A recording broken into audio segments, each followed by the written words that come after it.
how old are your kids now? She's turning 11. He just turned 9. And I just saw a clip again on my on my trip down memory lane of your daughter when you were doing, I believe it was your YouTube series with Nicole. Oh, yes. And she said, "Oh, what? What did you just say?" And your reaction was perfect. And Nicole leaned over and was like, "I use it." What? What'd you just say? You're not supposed to react. And you walked away and you were like laughing behind her head. Mm-hmm. And Nicole is there like, "What'd you say? Yeah. Say it again."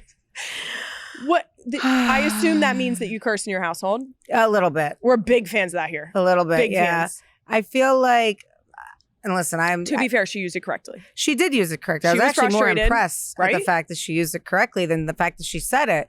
But I don't know how to parent. I don't know if you know how to parent. No, You're winging just you figure it out. And I thought that if I start swearing early on, that it won't be such a It desensitizes yes, them. you desensitize, you get them over the hump, and then they're just like, oh, whatever. I hear that every day because I did have that kid one day in my car before I had kids that I brought a bunch of my friends' kids to Subway.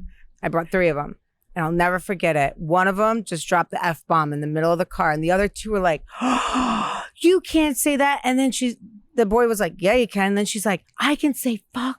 And then it became this whole thing in my car. Yes. And I was like, I'm ruined. My friends are going to hate me forever because their kids You returned the kid cursing. Yes. The kid left not cursing and you returned Yes. them. Oh. It was such a humbling moment. And then I realized, well, I just got to curse. Like, that's just my thing. Like, if I start cursing right away, then the kids.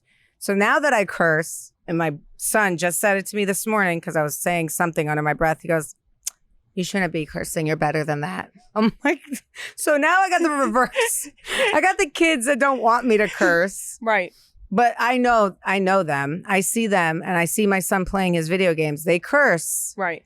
under their breath, behind the scenes. But when they say it correctly, I'm proud. it's always a moment where you're like, you nailed that. I'm I can't proud. tell you nailed that. Yeah, but you nailed that. I got to walk away. Yep. But I'm proud. God, that was so good. I heard you say in another podcast interview that you've gone to Nicole for motherhood advice over the years. Yes. What's the best piece of motherhood advice that you've gotten from her? So our mantra is we don't give mother advice unless someone asks for it, because there is nothing worse than somebody giving unwanted parenting advice. I love that. Yes. So my girlfriend Sammy on the show is pregnant right now, and everyone's always like, what are you going to give her advice? When are you going to give her advice? I'm like, I'm not. She'll figure it out. But if she wants advice, Yep. I will be there for her every step of the way. I will tell her what I did in that specific situation, which might be different than hers, but I will never give a mom unwanted advice because it takes a village, first off. And also, nobody's fucking perfect. Everybody's winging it. And as long as you're trying to keep your fucking kid alive, Yep. that's it. You're doing great, sweetie. That's it. I said there are some days where we get into bed at night and I'm like, everyone is in their bed in clean clothes and alive. Yes. They're alive. Yes.